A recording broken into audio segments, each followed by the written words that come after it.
My name is Bibek Adhikari. I am your English instructor. In today's class, we are going to solve the writing portion of Unit 6, that is services. So, let's begin. We are now going to start the writing portion of Unit 6, that is services. In this class, we will study about the use of different kind of causative verbs like have, get, and make in a paragraph, thus understanding how to write about something called services. So whenever we are writing about, getting things done, writing about services and amenities, we are going to use causative verbs, correct? So in this class, we shall study about services and amenities, or also known as facilities, and we shall study this by using the three causative verbs. They are have, get, and finally make. Alright, let's start by reading the paragraph that is given in the book. So here's a paragraph about a famous hotel in Pokhara. It's called A4U. So let's read about this hotel and find out the different kind of causative verbs that are used. At most of the star hotels in Nepal, they provide good services to their guests. If we go to A4U hotel in Pokhara, we can have waiters bring our food to our room. We can have the laundryman wash our clothes. Moreover, if we want, we can get our hair and beard trimmed there.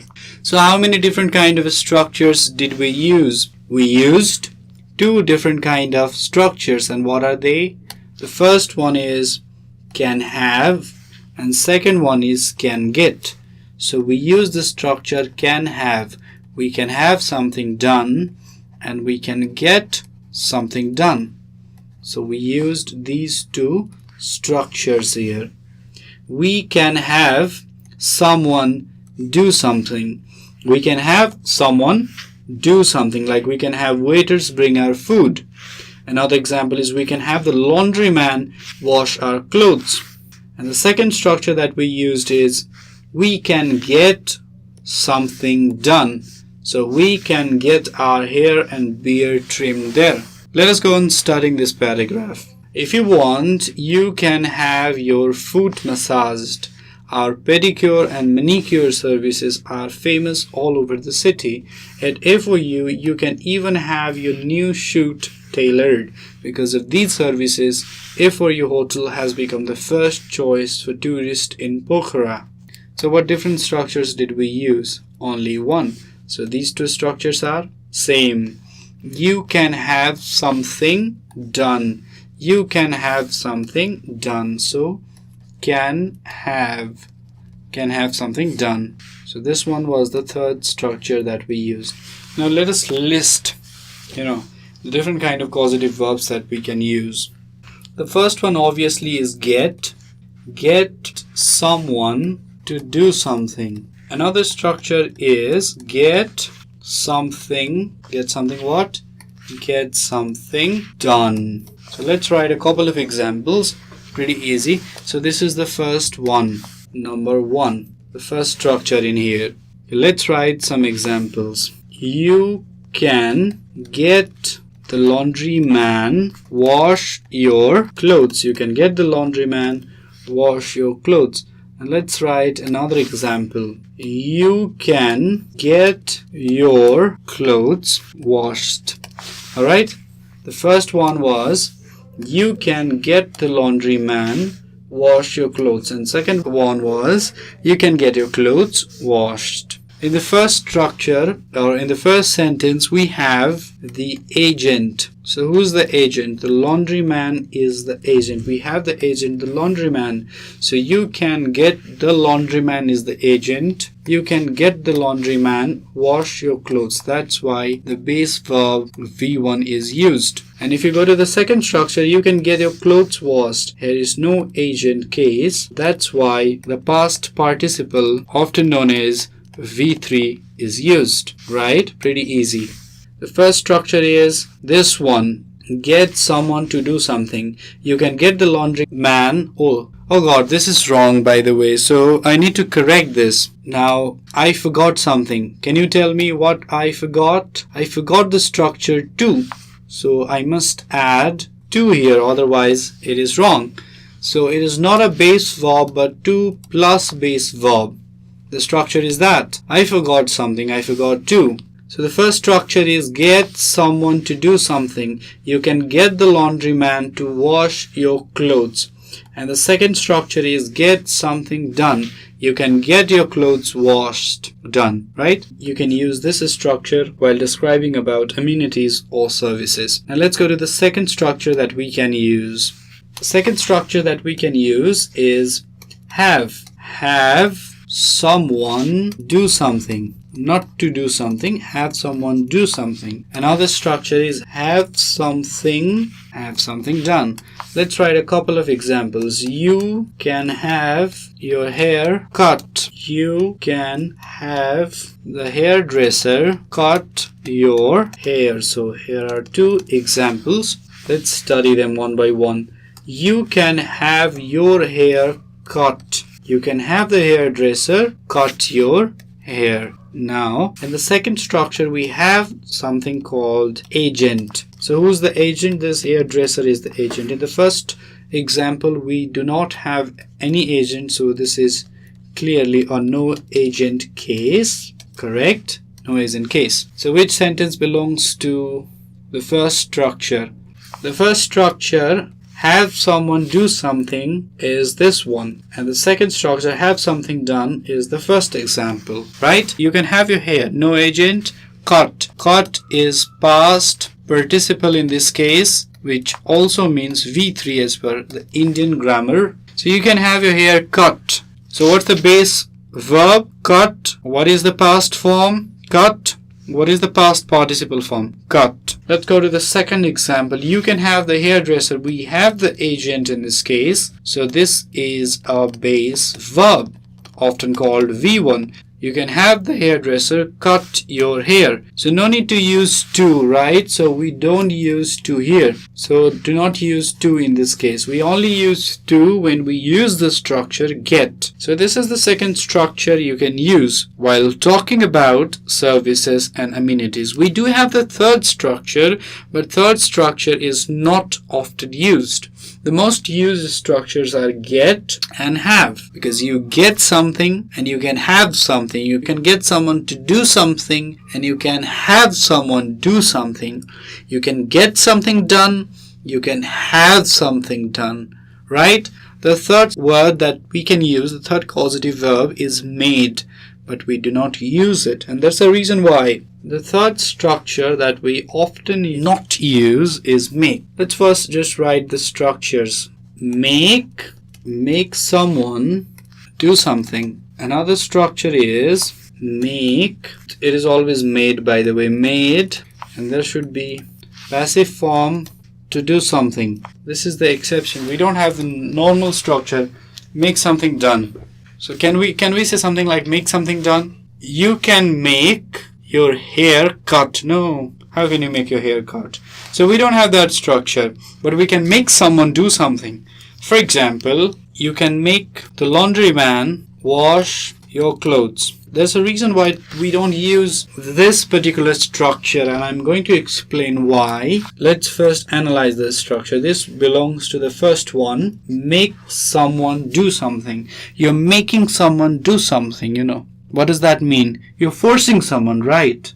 You can make the laundryman wash your clothes. Who's the agent? The laundryman is the agent. There's something in grammar which we call agent. So who's the agent? The laundryman. You can make the laundryman wash. So what is wash? It is base verb, often called V1, correct? You can make the laundryman wash your clothes. You can make the laundryman, you can force the laundryman wash your clothes. So this is often known as forcing. And while getting services or while getting things done or while talking about services or amenities, we do not use the structure force. We do not force anyone. You cannot force your order around. You cannot, impose something upon someone else. So you cannot force the laundryman wash your clothes. You can either get the laundryman wash your clothes or you can have the laundryman wash your clothes. You cannot force the laundromat because laundryman is not your servant. This is very irrelevant if you write make instead of get or have. Although the sentence is structurally correct, it becomes semantically wrong. Know what I mean? So what I mean is structurally correct, no problem at that. But structurally correct, but there's a little but, semantically incorrect. So it is structurally correct but semantically incorrect. What does that mean? Now let's learn that. Structure, you know what structure is. It is a grammar. But what is semantics? It is related to the meaning, meaning of words and phrases. It is related to semantics. And semantics is much significant when it comes to learning grammar. Semantically, so semantics is related to meanings. So meaning wise, it is wrong because it is not always wrong. When does this structure, let me go back to that slide. When does this structure make someone do something become wrong? Only when we are talking about services and amenities. Very good.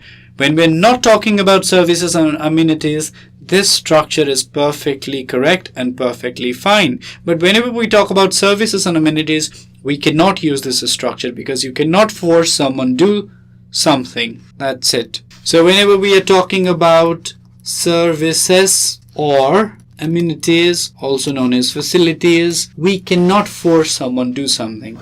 That is what I mean by structurally correct but semantically incorrect. There are two sides, to learning grammar. One is structural part and another is the semantical part. So there should be a balance. There should be a fine balance between the structure and the semantics, correct? Now there was a little exception. Do you remember the exception? So let's study about that exception. Make in passive form. Often it is made. So made in passive form. Made. Which form? In passive form. So we don't use this structure while talking about services and amenities, but I am just marking it as an exception here and helping you learn it. I'm going to write one example. I was made to dance in the class. This is the structure. I was made. Clearly passive voice. To dance in the class. Made by whom? So made by the teacher, obviously. The teacher made me dance in the class. This is the active voice, right? This is the passive voice, whereas this is the active voice. And while writing, we should always write, most of the time we should write in active voice, because passive voice, it's clumsy and the sentence does not flow well whenever we write about passive voice. Even if the object of the sentence has got all the significance, it is advisable not to use the passive voice, because subject is always given much significance in active voice and subject should always get the significance. That's what I mean. So this structure, we don't use it while talking about services and amenities, like I said earlier. But this is an exception. You should remember this structure, right? We're now going to the homework section. The homework section is going to be pretty easy. All you have to do is write a letter, but, there's a little but by using the structures that I taught you. Write a letter to your friend describing the facilities that you can get in your school. Now remember the structure. What is the structure? You can get. So it is you can get. So which causative verb are you going to use?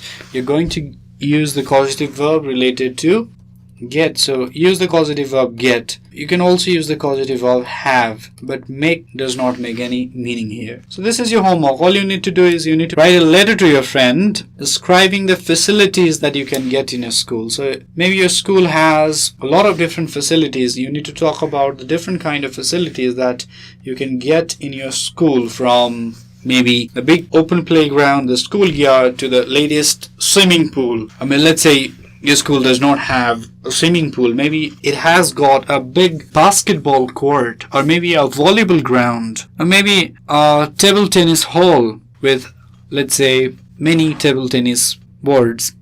The point is, you're going to talk about those facilities by using the structures get and have. And you're going to write a letter to your friend just describing the facilities. Pretty easy, right? So that's your homework. With this, we have come to end of today's class. If you have any questions or suggestions regarding this video series, feel free to write us at learning@deerwalk.edu.np. Thank you.